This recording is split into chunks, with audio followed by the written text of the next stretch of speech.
Hello friends, I am Nisha from Nissa's Kitchen. Welcome to my channel. ഇന്ന് ഞാൻ നിങ്ങൾക്ക് വേണ്ടി പരിചയപ്പെടുത്താൻ പോകുന്നത് ബീഫും കൂർക്കയും കൂടെ ചേർത്തിട്ടുള്ള ഒരു അടിപൊളി റോസ്റ്റിൻ്റെ റെസിപ്പിയാണ്. വളരെ ടേസ്റ്റുള്ള ഒരു റോസ്റ്റാണ് ഇത്. ഈ വീഡിയോ ഇഷ്ടമായാൽ മറക്കാതെ ചാനൽ സബ്സ്ക്രൈബ് ചെയ്യണം. ഇതിലേക്ക് ആവശ്യമായ ഇൻഗ്രീഡിയൻസ് എന്തൊക്കെയാണെന്ന് നോക്കാം. ഞാനിവിടെ 3/4 കിലോ ബീഫ് എടുത്തിട്ടുണ്ട്. ബീഫ് നന്നായിട്ട് വാഷ് ചെയ്ത ശേഷം മീഡിയം പീസായിട്ട് കട്ട് ചെയ്തെടുക്കുക.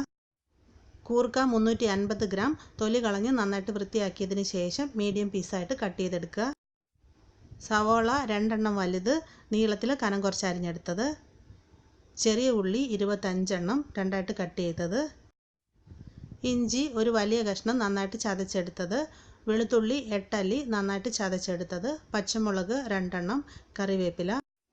ആവശ്യമായ മസാലപ്പൊടികൾ: ഹോട്ട് ചില്ലി പൗഡർ 1 ടീസ്പൂൺ, മഞ്ഞൾപ്പൊടി 3/4 teaspoon, meat masala 1/2 teaspoon, Kashmiri chilli powder 1 tablespoon, കുരുമുളക് പൊടി 1 ടീസ്പൂൺ, മല്ലിപ്പൊടി 1/2 tablespoon, garam masala 1/2 teaspoon.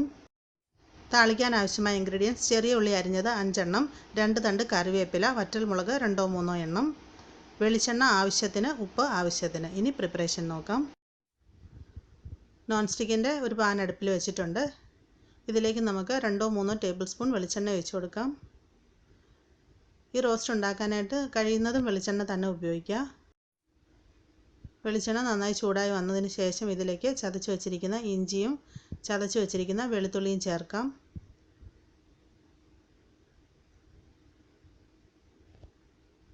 ഇത് രണ്ടും കൂടെ നമുക്ക് ആദ്യമേ ജസ്റ്റ് ഒരു 2 മിനിറ്റ് ഒന്ന് വഴറ്റണം.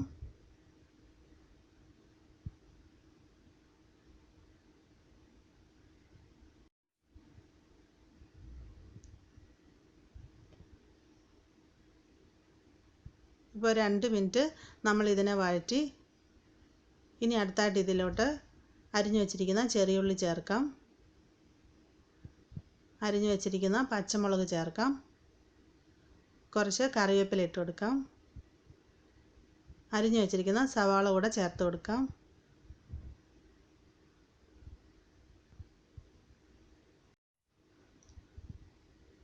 ഇനി ഇതിലേക്ക് ആവശ്യത്തിന് ഉപ്പ് ചേർക്കാം. ഉപ്പ് ചേർത്തിട്ട് നമ്മൾ സവാള വഴറ്റുമ്പോൾ വളരെ പെട്ടെന്ന് വാടിക്കിട്ടും. ഇനി നമുക്കിതെല്ലാം കൂടെ മീഡിയം ഹീറ്റിലിട്ടിട്ട് നന്നായിട്ട് വഴറ്റിയെടുക്കാം.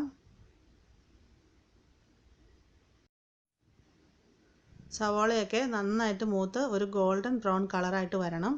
വിട്ട് മിക്സ് ചെയ്ത് കൊടുക്കുക. ആവശ്യമാണെങ്കിൽ 1-2 ടേബിൾ സ്പൂൺ വെളിച്ചെണ്ണ കൂടെ ചേർത്ത് കൊടുക്കാവുന്നതാണ്. ഇപ്പോൾ സവാളയൊക്കെ നന്നായിട്ട് വഴന്നു വന്നിട്ടുണ്ട്. ഇനി നമുക്കിതിനെ ലോ ഹീറ്റിലേക്ക് മാറ്റാം. അതിന് ശേഷം വേണം പൊടികൾ ചേർത്ത് കൊടുക്കാൻ. 3/4 ടീസ്പൂൺ മഞ്ഞൾപ്പൊടി ചേർക്കാം. 1 ടീസ്പൂൺ കുരുമുളക് പൊടി ചേർക്കാം. 1 ടീസ്പൂൺ ഹോട്ട് ചില്ലി പൗഡർ ചേർക്കാം. Kashmiri chilli powder 1 table spoon ചേർക്കാം. മീറ്റ് മസാല 1/2 ടീസ്പൂൺ, മല്ലിപ്പൊടി 1/2 ടേബിൾ സ്പൂൺ.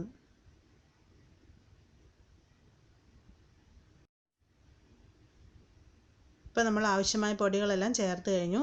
ഇനി നമുക്ക് ഇതിനെ ലോ ഹീറ്റിലിട്ടിട്ട് ഒരു 3-4 മിനിറ്റ് നന്നായിട്ട് വഴറ്റണം. ഈ പൊടികളുടെയൊക്കെ ഒരു പച്ച ടേസ്റ്റ് മാറി വരണം. പൊടികൾ കരിഞ്ഞു പോകാതെ ലോ ഹീറ്റിൽ തന്നെ വെച്ച് വഴറ്റുക.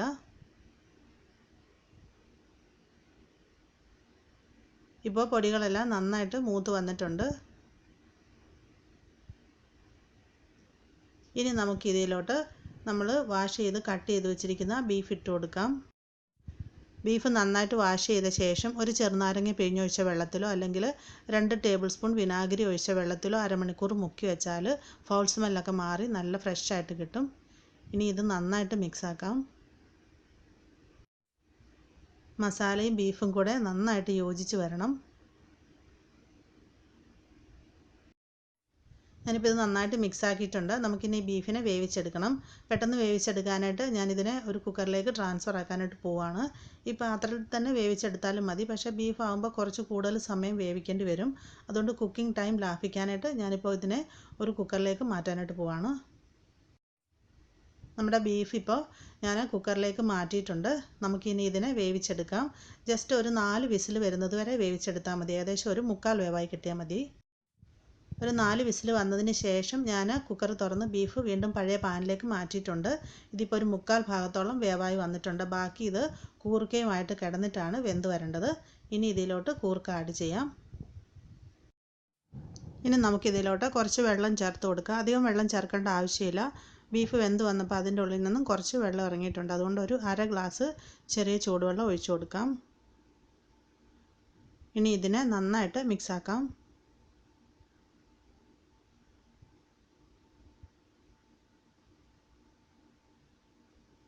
നന്നായിട്ട് ഇളക്കി യോജിപ്പിച്ചതിന് ശേഷം ഇതിനെ മൂടി വെച്ച് കുക്ക് ചെയ്യണം. മീഡിയം ഹീറ്റിൽ ഒരു 10 മിനിറ്റ് മൂടി വെച്ചിരിക്കാം. ഇപ്പോൾ ഒരു 10 മിനിറ്റ് കഴിഞ്ഞിട്ടുണ്ട്. നമുക്ക് അടപ്പ് മാറ്റാം.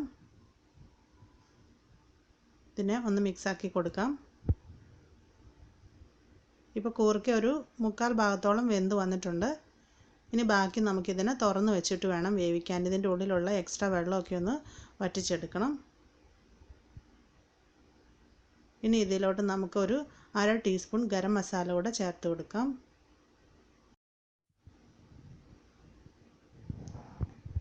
നന്നായിട്ട് മിക്സ് ചെയ്യാം.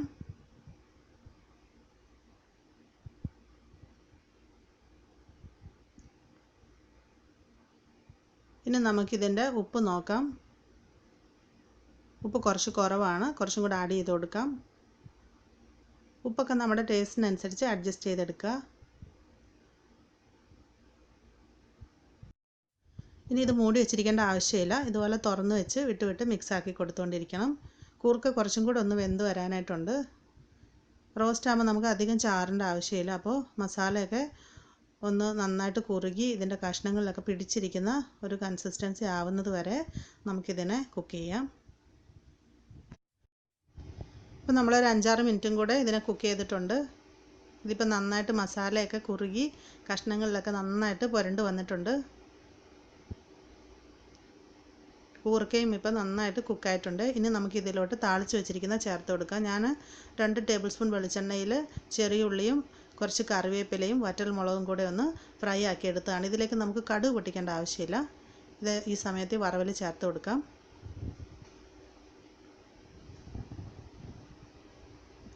ഇനി ഇതിനെ നന്നായിട്ട് മിക്സാക്കാം.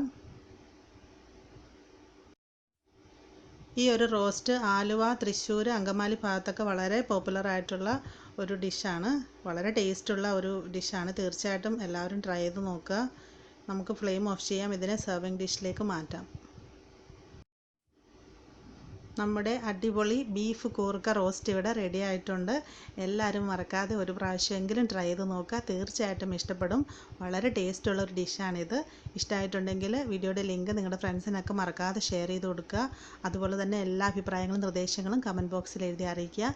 ചാനൽ ഇതുവരെ സബ്സ്ക്രൈബ് ചെയ്തിട്ടില്ലാത്തവർ സബ്സ്ക്രൈബ് ചെയ്യുക, സപ്പോർട്ട് ചെയ്യുക. താങ്ക്